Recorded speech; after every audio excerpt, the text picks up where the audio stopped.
ननो न चैवम अग्निशोम्य पशु हिंसायापि वधत्वेन नरकहेतुत्वं स्यात् इति शंकनीयम। न चैवम शंकनीयम, इस प्रकार शंका न करें आप। अग्निशोम्य याग क्या है? पशु याग है, पशु का वध होता है, वहाँ भी हिंसा है। शत्रुवध जैसा हिंसा है, शेन याग में शत्रुवध होता है, अतएव शेन याग के कारण से शत्रु का वध हो गया, उसका नरक की प्राप्ति हो गया आपने कहा। तो अग्निशोम में भी तो पशु का वध हो रहा है, ये दोनों में अंतर है। शत्रुवध अंतर्वेदी नहीं है, बहिर्वेदी है, वो याग के अंतर्गत नहीं है। याग का फल क्या है? आपको ऐसी शक्ति सामर्थ्य मिल जाएगा और उससे आप शत्रु को बाद में बाहर, यज्ञ के बाहर होगा ना, युद्ध भूमि में, वहाँ मारोगे शत्रु को। और पशु का वध कहाँ हो रहा है? यज्ञ मंडप में ही होता है। इसके अलग अलग हिस्सा बनता है, बड़ा बनता है बन मंडप, अग्नि जो स्रोत याग होते हैं। आप कभी देखेंगे तो पता चलेगा ना, सोमयाग वगैरह देखेंगे तो पता चलेगा कितना बड़ा मंडप बनाना पड़ता है, लंबा चौड़ा। सोमरस को कूट के रस निकालने की जगह अलग होगा, पशु का पूजन करके काटने का अलग जगह होगा, वहाँ सब आएगा अलग जगह पे। लाना की भी विधियाँ हैं, मंत्र है, वरम आदि मंत्र है, सारी चीज़ें होती है उसमें विधिवत। ये तो अंतर्वेदी वध है और याग का अंगभूता है, और वो बहिर्वेदी हो रहा है शत्रुवध, और यागांग नहीं है वो, याग का फलभूत है वध। दोनों में अंतर है। इसे शंका मत करे, क्योंकि तस्या कर्तंगत्वेन, अग्निशोम्य पशु का जो वध है वो कर्तुकांग है, कर्तु फल स्वर्ग व्यतिरेकेण फलांतर भावात। इसके लिए कर्तु फल जो स्वर्ग है उसे अलग कोई और दूसरा फल इसका नहीं है। यतश्च चोदनागम्यत्वे सति अर्थत्वम धर्म लक्षणम।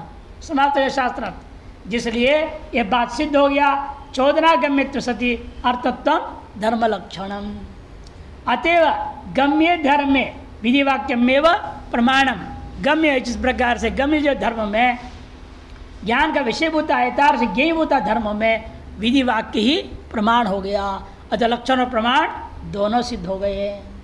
यदि भी प्रत्यक्ष अनुमान और अविषयो धर्म, यदि भी पूर्व पक्ष ने जो कहा था प्रत्यक्ष अनुमान आदि प्रमाणों का विषय नहीं है, वो हम मानते हैं, अविषयो धर्म, तथापि प्रसिद्ध पद संविहारायण व्युत्पत्ति संभवती।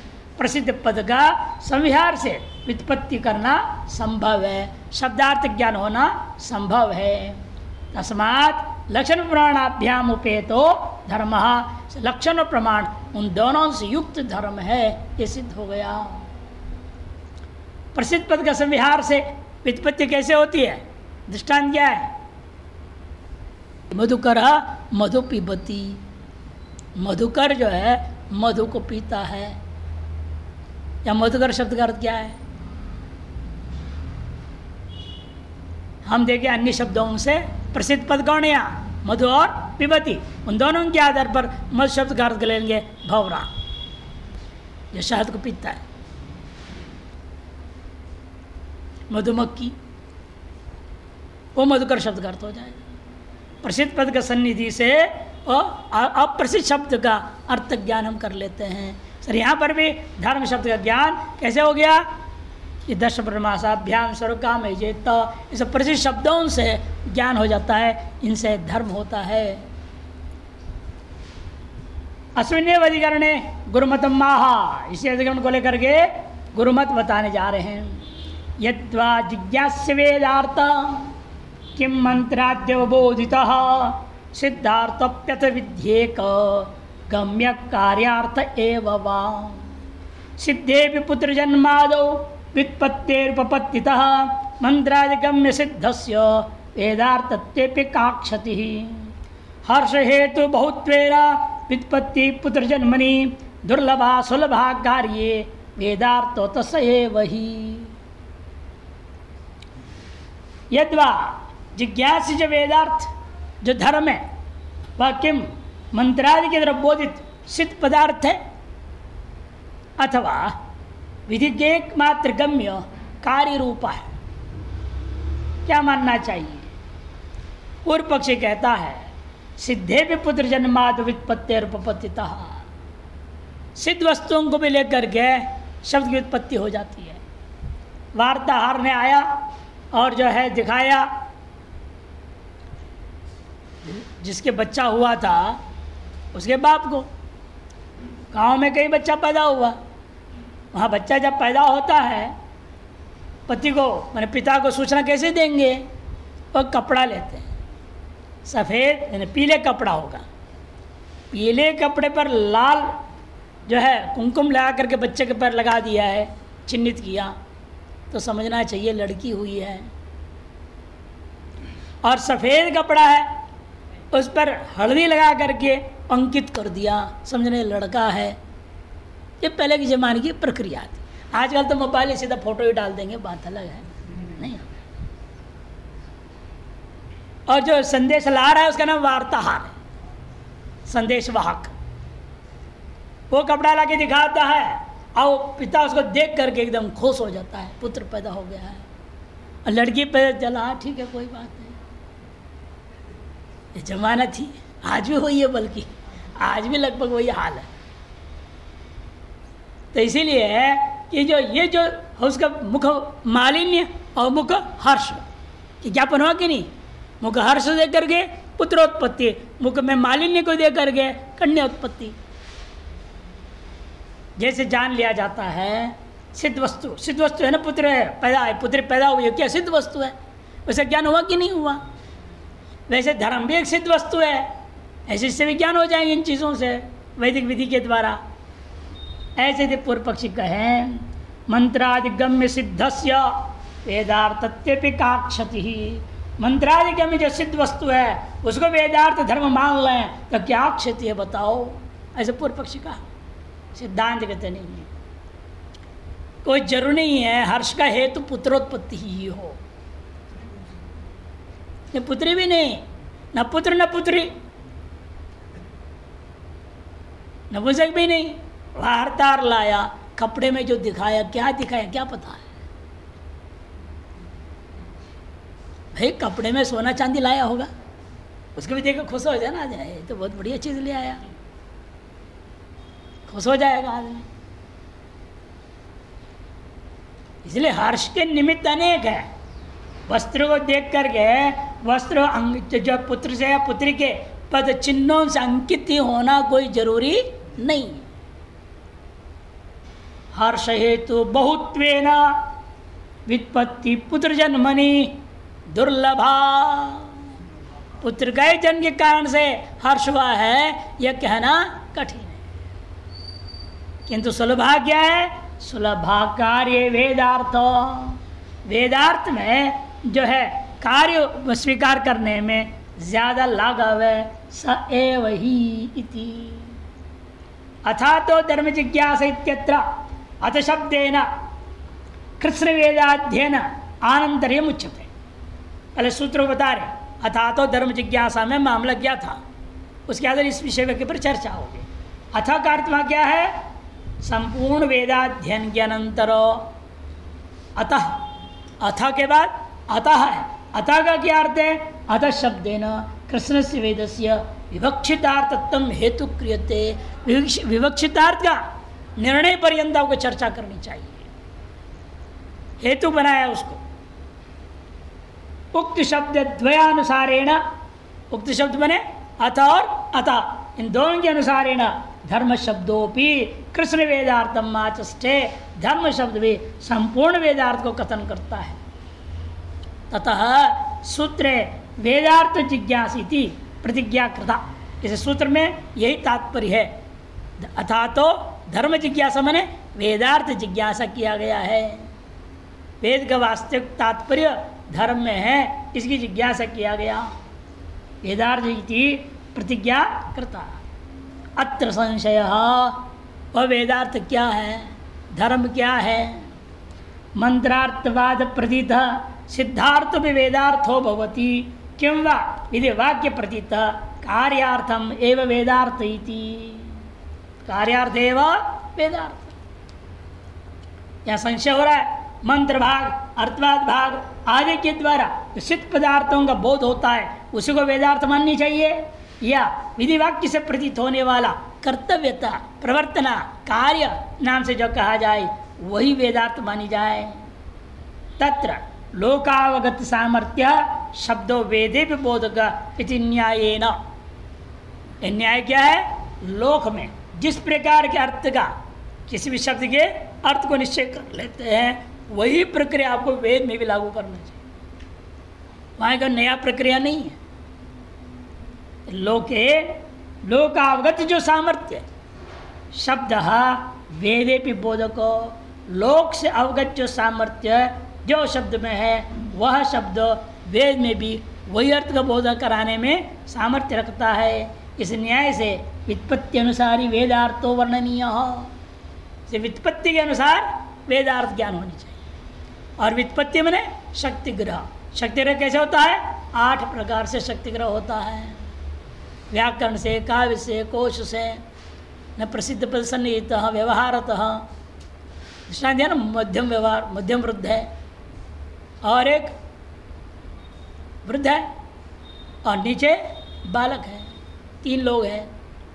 बालक अपना खेल खेल रहा है बच्चे के खिलौनों के साथ। उत्तम वृद्ध ने क्या बोला मध्यम वृद्ध को? गामानय। वो फटाफट हाथ खाली हाथ गया, बच्चा देख रहा है।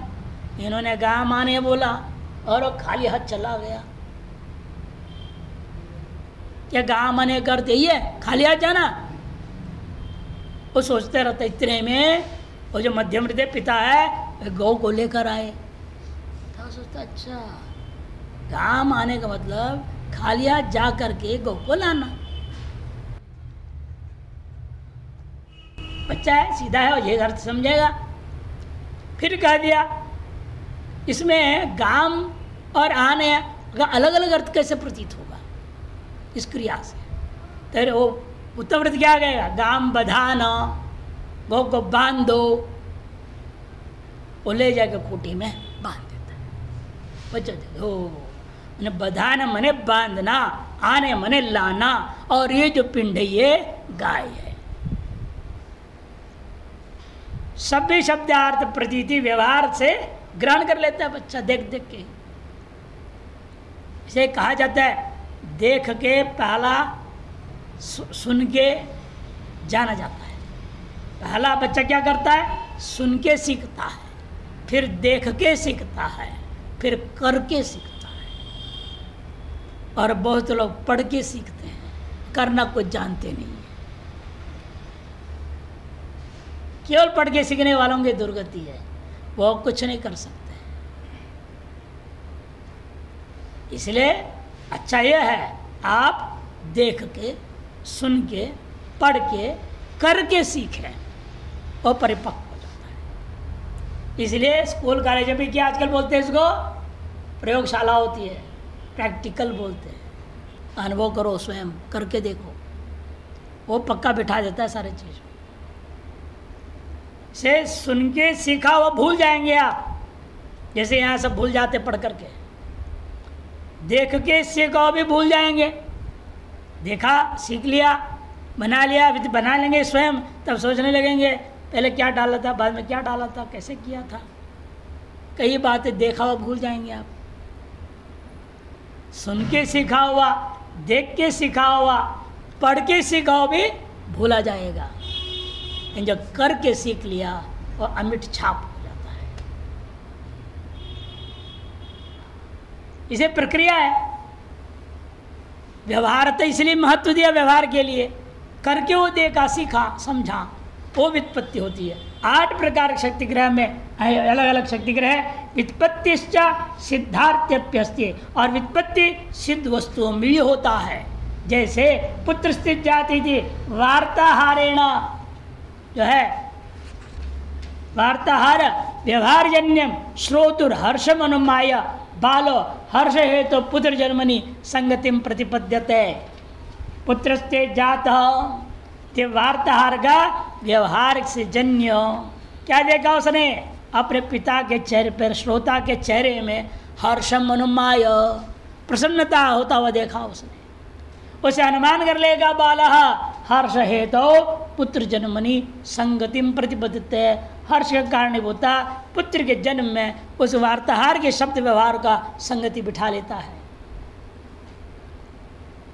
यहाँ पर सुन के बात, कपड़ा नहीं यहाँ लाया है, कपड़ा लाया तो प्रश्न नहीं है, ये केवल वार्ताहार का व्यवहार है। व्यवहार क्या है? शब्द व्यवहार किया उसने, बोला पुत्रस्ते जाता, और उस चेहरे प्रसन्नता हो गई।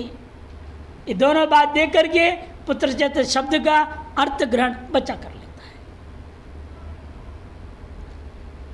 कन्या ते गर्भिणी ऐसे कह दिया तो पिता का चेहरा पानी पानी हो जाता है, सिकुड़ जाता है। अविवाहित है, कन्या का मतलब अविवाहित है और गर्भिणी हो गई। कन्या ते गर्भिणी, ये वाक्य यदि वार्ताहार सुनाता है तो पिता का चेहरा मालिन्य हो जाता है, मुख मालिन्य होगा। उसे अनुमान कर लेता है गड़बड़ जरूर हो गया है। सिद्ध वस्तु सब कथन हो रहा है, उसे व्युत्पत्ति हो रही है बालक को।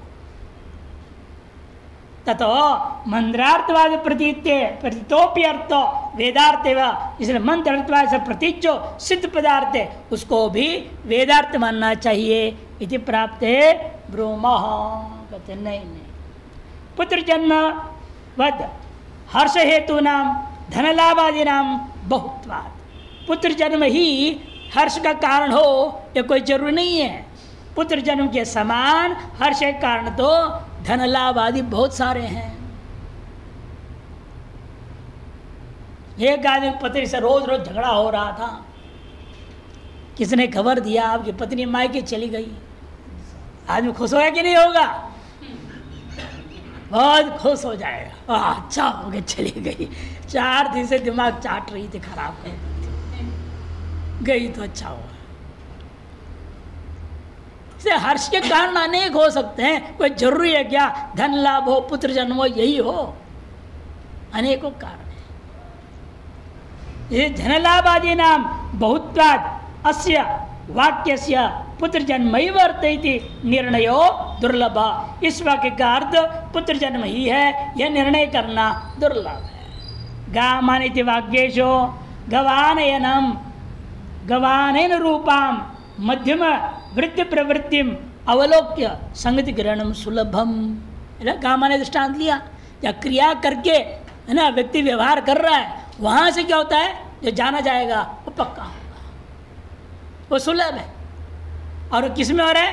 कार्य में। कार्य में नहीं, क्रिया कर्तव्य में। उसे किया ना, आनय नय बंध ये सब हुआ, क्रिया है वो। कार्य इसको कहते हैं, उसको कार्य बोलते हैं। यहाँ घटाधिकारी नहीं समझना। यह मीमांसा में गुरुमत में कार्य शब्द का अर्थ है प्रवर्तना, क्रिया, उसको कार्य बोलते हैं प्रभाकर।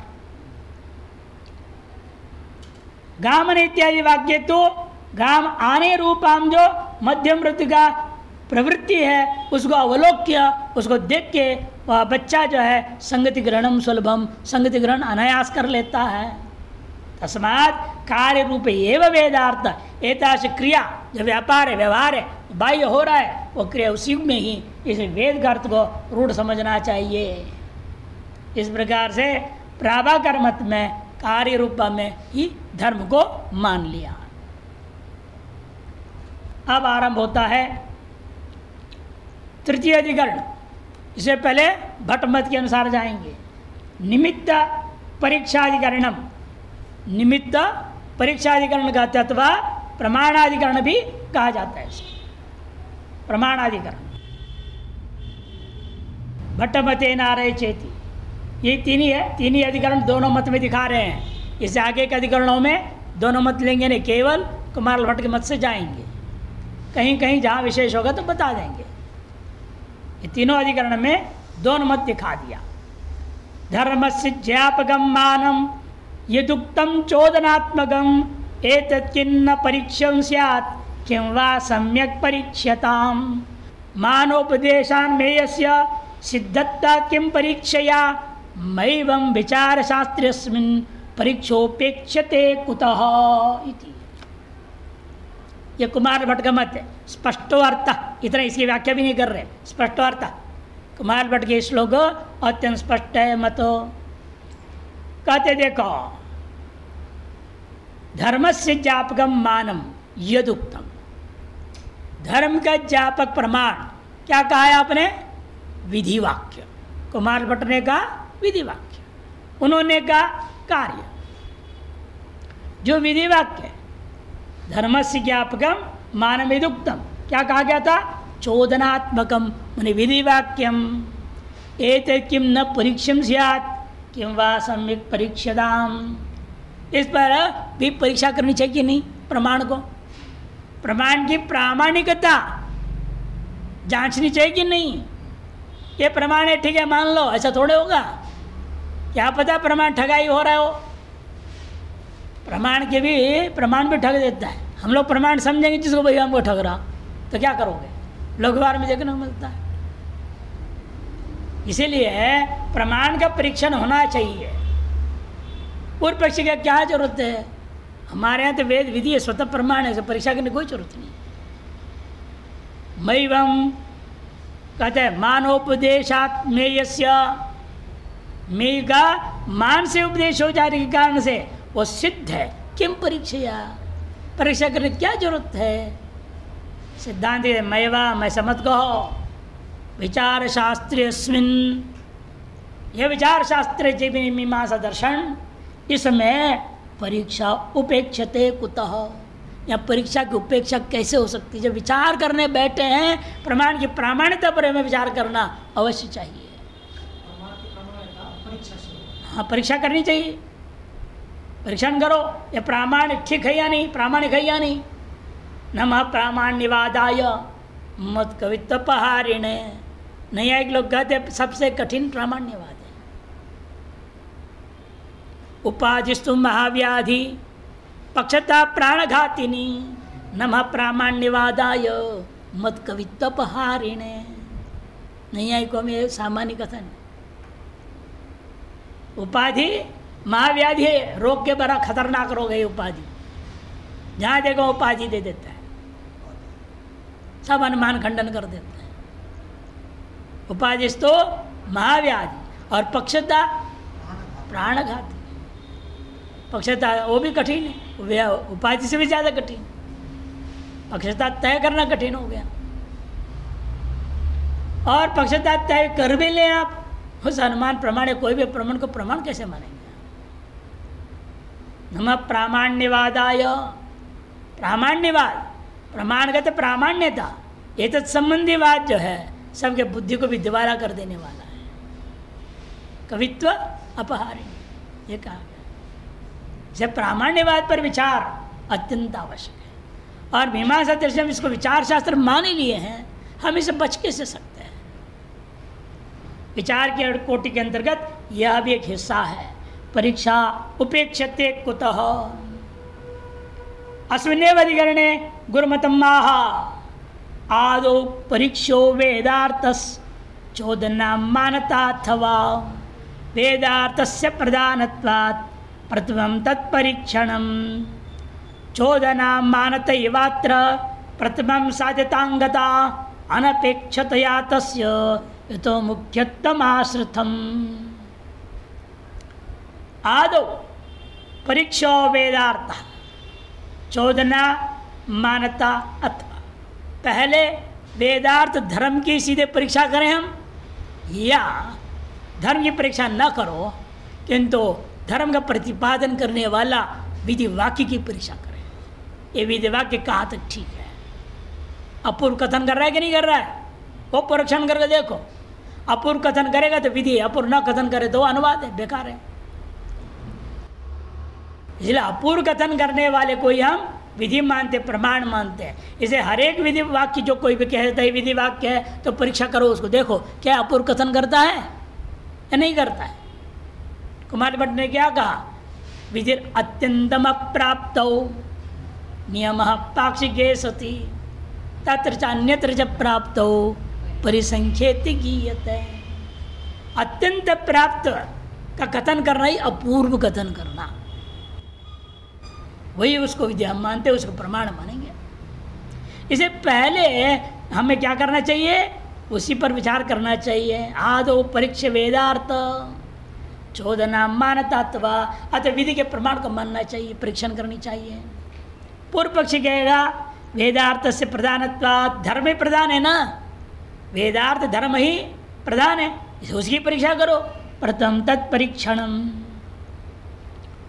तब कहते नहीं, वेदार्थ की सिद्धि ही किससे हुई है? विधि वाक्य से। यदि धर्म की सिद्धि कैसे हुई? विधि वाक्य से। धर्म की परीक्षा करके क्या फायदा यदि उसका जड़ जो है जिससे सिद्ध हो रहा है वही गड़बड़ है तो। इसलिए हमें विधि वाक्य का परीक्षण करना चाहिए, न कि धर्म का। चोदना मानता एवात्र प्रथमम साध्यताम गताम, प्रथम जो है साध्यता जो प्राप्त हो रहा है वह विधि वाक्यों की प्रमाणता ही है कि अनपेक्षतया तस्य यतो मुख्यत्व आश्रित, क्योंकि वह तस्य अनपेक्ष, वह उसके लिए क्या है? किसी अन्य की अपेक्षा नहीं है। अतएव वही मुख्य होता है, वही प्रधान होता है। वेदार्थ प्रधान नहीं, विधि वाक्य प्रधान है हमारे मत में, कि विधि वाक्य से ही वेदार्थ की सिद्धि है, और विधि वाक्य ही अप्रामाणिक हो जाए धर्म क्या सिद्ध होगा उससे? इसे वेदार्थ की अपेक्षा से विधि वाक्य का पहले परीक्षण करके उसकी प्रामाणिकता पक्का कर लो। यदि वो प्रामाणिक है तो उसे सिद्ध पदार्थ धर्म वो भी प्रामाणिक सिद्ध हो जाएगा, उसे अलग से प्रामाणिकता सिद्ध करने की जरूरत नहीं पड़ेगी।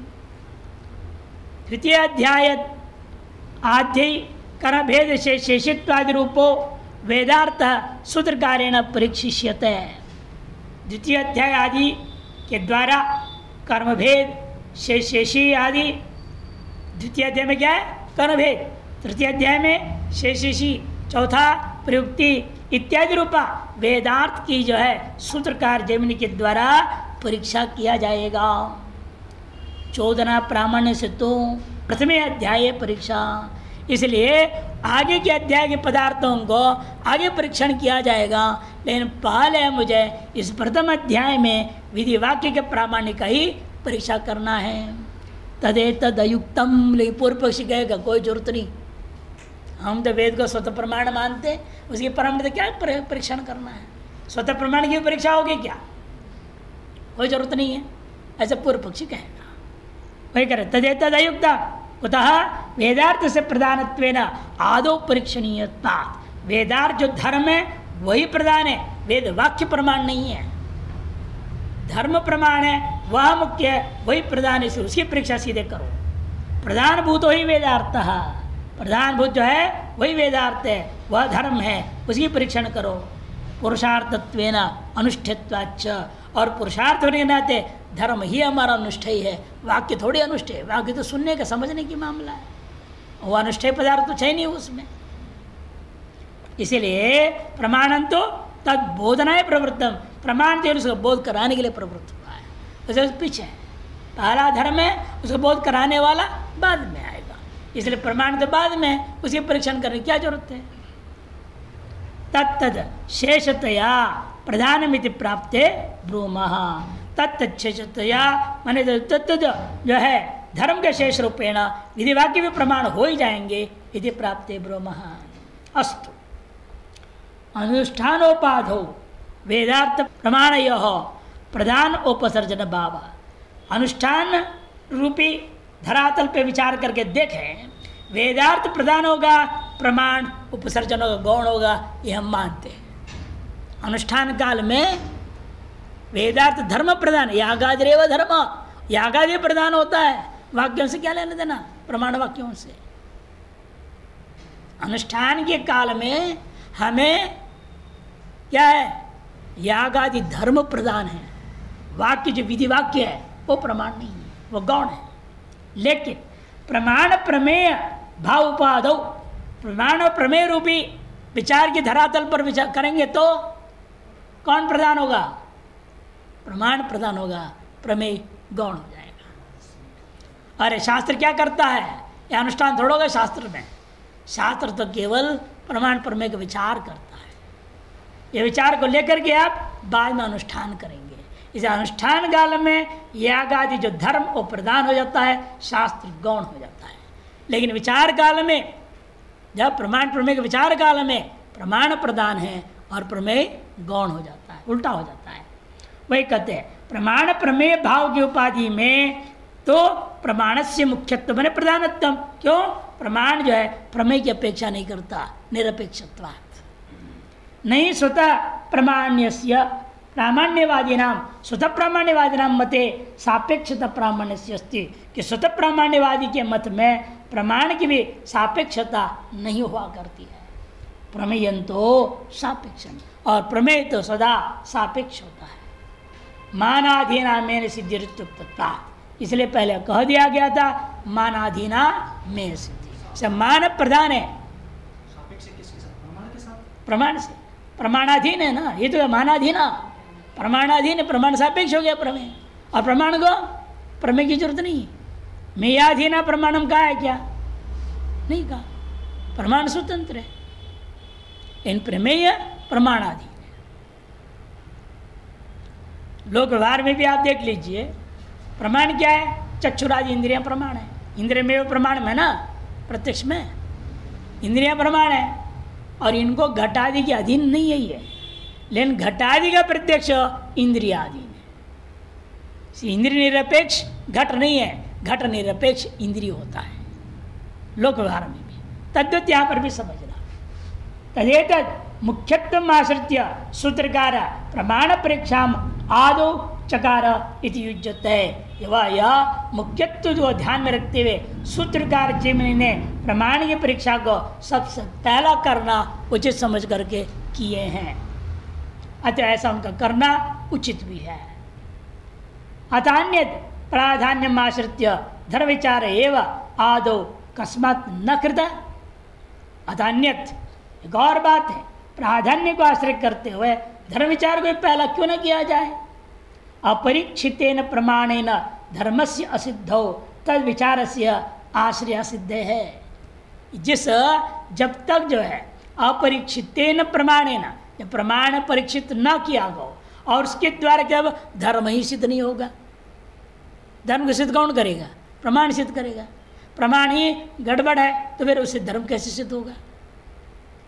जब अपरीक्षितेन प्रमाणेन धर्म से असिद्ध हो तद विचार से आश्रय सिद्ध है, उसकी विचार करना भी असंभव ही है।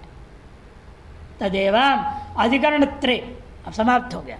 अब सार बता रहे, इधर अधिकरण त्रय में व्युत्पादनाय आपको भाटमत और प्राभाकर मत का फर्कों को दिखाने के लिए जानबूझ करके भाट प्राभाकर मत भेद उपन्यास किया गया। अच्छा, अब यहाँ से आगे प्रायेण भाट मत मेव उपन्यास्यते, भाट मत का ही उपन्यास करेंगे, दोनों मत को नहीं पता, नहीं तो श्लोक 2 गुणा हो जाएगा।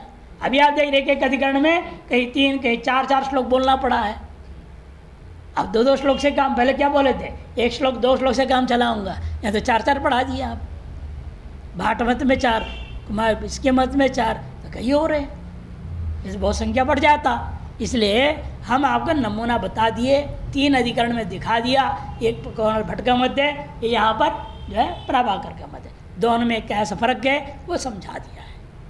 अब बाकी में आगे में भाटमेव उपन्यासित है, भाट मत का ही उपन्यास किया गया। कहीं कहीं क्वचित बहुत महत्वपूर्ण बात में हमें विचार करना पड़ जाए तो वहाँ प्रभाकर मत को भी दर्शा देंगे। चतुर्थाधिकरण आरचित, चौथा अधिकरण आरंभ होता है। सत संप्रयोगाधिकरण भी कहते हैं उसको, अथवा प्रत्यक्ष अवगम्यत्वाधिकरण भी बोलते हैं। सत संप्रयोगाधिकरण अथवा इसका दूसरा नाम है प्रत्यक्ष अवगम्यत्वाधिकरण। प्रत्यक्षादिभिरप्येष गम्यते विधि नैव वा अक्षादीनां प्रमाणत्वान् मेय धर्मावभासिता वर्तमानैक विषयं मक्षं धर्मस्तु भाव्यसौ अक्षमूलो अनुमानादिस् तेन विध्येकमेयता। पूर्व पक्षी और सिद्धांत के पहले बता रहे प्रत्यक्षादिरपि एष गम्यते विधि नहीं बाबा, ये धर्म, ये जो धर्म है यह प्रत्यक्षादि धर्मों से हमको दिखाई देगा। सब प्रत्यक्षादि प्रमाणों से भी क्या हम धर्म को प्रत्यक्ष कर सकेंगे? इंद्रियों के द्वारा, अनुमान के द्वारा, अथवा विधि मात्र गम्य है, ये विधि नहीं बाबा, ये संशय हुआ है। पूर्व पक्ष कहता है अक्षा भी तो प्रमाण है, सभी दर्शनकारों ने प्रत्यक्ष प्रमाण माना, और प्रत्यक्ष प्रमाण क्या है? इंद्रियमेव प्रत्यक्षम कह दिया, इंद्रिया प्रत्यक्ष है। व्याप्ति ज्ञान वहाँ प्रमाण है हमारे पास, अनुमान प्रमाण। इसलिए प्रमाण तो अनेक है, ये प्रत्यक्ष आदि भी क्या है? प्रमाण है। अतएव अक्षादि नाम प्रमाणत्वात् मेय धर्मावभासिता, में जो प्रमेय भूता जो धर्म है उसका भी धर्म अभाषक हो सकता है। नहीं, इंद्रियों के द्वारा भी धर्म का प्रत्यक्ष कर सकते हैं, अनुमान से भी कर सकते हैं। वेद मातृगम्य विधि मातृगम्य मानना उचित नहीं है, ये पूर्व पक्ष कहता है। लोक में होता भी है, त्रिपंड पहन के धोती पहन के आएगा, आप मानेंगे देखो कितना बढ़िया आदमी है, बड़ा धार्मिक है। रावण इसलिए तो ऐसे ड्रेस पहन के आया था, धार्मिक आदमी समझे, महात्मा का वेश पहन गया, त्रिपुंड लगा लिया बढ़िया से, कमंडल वगैरह लेके आ गया। से लोग प्रत्यक्ष प्रमाण से भी धर्म को कल्पना कर लेते हैं, वास्तव में लेकिन अनुचित है। पूर्व पक्ष ने कहा सिद्धांत नहीं, वर्तमान एक विषय अक्षाम, इंद्रिया क्या करते हैं? केवल वर्तमान में सामने रहे वस्तु को ही पकड़ते हैं, अतीत और भावी को पकड़ेंगे क्या? अतीत तो इनके विषय है ही नहीं, भावी भी इनका विषय नहीं होता, और धर्म क्या है? अतीत और अनागत भी है, वो कैसा इंद्रिय का विषय होगा? आपने पहले पुण्य किए हैं, वो इंद्रिय से दिखेगा क्या? पिछले जन्म में कितने पुण्य किए थे क्या पता? वो प्रत्यक्ष का विषय नहीं होता है, अतीत प्रत्यक्ष का विषय नहीं होता है, भावी भी कभी प्रत्यक्ष का विषय नहीं होता है। और धर्म क्या है? अतीत वर्तमान भावी तीनों कालीन है। जब भावी धर्मस्तु असौ भावी, और धर्म कैसा है? आज मैं कर्मकांड कर रहा हूं, शुरू किया हूं, एक संपन्न होते होते हमारे अंदर धर्म भविष्य में पैदा होने वाला है, भावी है यो, अतः इंद्रिय का विषय हो ही नहीं सकता। अक्षमूलो अनुमानादिस तेन विद्येकमेयता, और अनुमान आदि से भी नहीं होगा धर्म का ज्ञान। क्यों? कोई प्रत्यक्षाधीन बेचारे, जब प्रत्यक्ष विषय धर्म नहीं रहा, अनुमानित के विषय पर धर्म कैसे हो जाएगा? क्यों? अनुमान आदि प्रत्यक्षाधीन है, फिर धर्म किसका विषय है? तब कहते हैं विद्येकमेयता, एकमात्र विधि के द्वारा ही धर्म का ज्ञान हो सकता है, और कोई तरीका नहीं आपको धर्म को जानने का। अक्षम ने प्रत्यक्ष, श्लोक बिगड़े ना इसलिए प्रत्यय हटा दिया, अक्षम कह दिया। प्रत्यक्षादि नाम प्रमाणत्वात् प्रमेयाभासकत्वम, प्रत्यक्षादि प्रमाण के रूप में स्वीकार किया गया अन्य दार्शनिकों से, इसलिए अवश्य प्रमेय का अभाषक होंगे। तावत अविवादम, इस विषय कोई विवाद भी नहीं है, सगल व्यवहार चल रहा है इन प्रमाणों से, प्रत्यक्ष अनुमान आदि से। पश्वाद विश्व विशेषात, भाष्यकार ने क्या कहा? प्रत्यक्ष अनुमान प्रमाण दो, पशुवादी सबके समान बराबर है। पशु को देखो, हरा घास दिखाओ, खुशी खुशी से पूंछ हिलाते हुए आ जाएगी, डंडा दिखाओ तो भाग जाएगी। उसे अनुमान कर लेगा, नहीं कर लिया, उसका व्यवहार अनुमानाधीन था वहाँ पर। उससे पहले उसको प्रत्यक्ष डंडा मार खाई होगी ना, कभी पिटाई किया होगा मालिक हो या कोई भी हो, हरा घास खाई है, पहले सवेरे सवेरे खिलाया गया, दोनों पहले अनुभव है, उसके संस्कार है, उसे रात बाद में अनुमान करते हैं। प्रत्यक्षाधीन अनुमान है, पशु भी करता है, आदमी भी करता है, सब करते हैं, बराबर है। इसीलिए तावद अविवादम, प्रत्यक्ष के द्वारा भी प्रमेय पदार्थों का भाषण होता है, इसमें कोई विवाद नहीं है। और धर्म भी प्रमेय है, धर्मश्च प्रमेय असंदिग्धा अविपर्यस्तत्वे सति बुद्धिमानत्वा। और प्रमेय क्यों है? क्योंकि प्रमा का विषय इसलिए है क्योंकि इस विषय में कोई संशय ही नहीं है, असंदिग्ध है और अविपर्यस्त है, भ्रांति भी नहीं है। विपर्य और संशय से रहित ज्ञान का नाम प्रमा ज्ञान, उसका विषय का नाम प्रमेय है। और यह संशय विपर्य से रहित होने के नाते सती बुद्धिमान वस्तु होने के कारण उसका नाम प्रमेय होता है। धर्म भी घटाधिपत्य अनुमान हो गया। पक्ष क्या है? धर्म हो। धर्मश्च में धर्म पक्ष है, प्रमेय साध्य है, असंदिग्ध विस्तृत्व सति बुद्धिमानत्वात् हेतु है, हठादिवत ये दृष्टांत है। तस्मात् प्रत्यक्षाद्विरपि एष धर्मो गम्यते इति प्राप्ति ब्रूमः। इसलिए प्रत्यक्षादि प्रमाणों के द्वारा भी धर्म का अवबोध हो सकता है। इति प्राप्ते ब्रूमः। धर्मस्य प्रमेयत्वेपि प्रत्यक्ष योग्यता नास्ति। धर्म का प्रमेयत्व होने में प्रत्यक्ष प्रमाण में कोई योग्यता नहीं है। क्यों? प्रत्यक्ष से वर्तमान मात्र विषयत्वात्। प्रत्यक्ष तो तत्काल में इंद्रिय संबद्ध विषय मात्र को विषय करता है, बाकी उसके प्रमेय में ही बनता। अतीत और अनागत हो आपके प्रत्यक्ष प्रमाण का विषय नहीं होता। यस्तु प्रत्यक्ष अत्यंतम अविषय तत्र अनुमानादिनाम कैव कथा। और जब प्रत्यक्ष का अत्यंत विषय ही नहीं है, उस विषय में तो अनुमान आदि की कथा क्या कहानी है? माने अनुमान की प्रवृत्ति वहाँ हो ही नहीं सकती है। क्वचित प्रत्यक्षेण गृहीते व्याप्त्यादो पश्चात अनुमान आदि नाम प्रवृत्ति स्यात्। कहीं किसी वस्तु को लेकर प्रत्यक्ष के द्वारा यदि आपने व्याप्ति ग्रहण कर लिया हो, तब जाकर के पश्चात अनुमान आदि की प्रवृत्ति होती है। इसे प्रत्यक्षाधीन अनुमान आदि है। जब प्रत्यक्ष का ही विषय नहीं रह गया धर्म, कि धर्म कैसा है? अतीत वर्तमान अनागत तीनों काल में व्याप्त है। अतः उसको वर्तमान काल मात्र को विषय करने वाला प्रत्यक्ष प्रमाण का अधीन न होने से अनुमान आदि का विषय वो नहीं रह गया। तस्मात् विधि नैव धर्मो गम्यते। विधि के द्वारा ही धर्म का बोध होता है।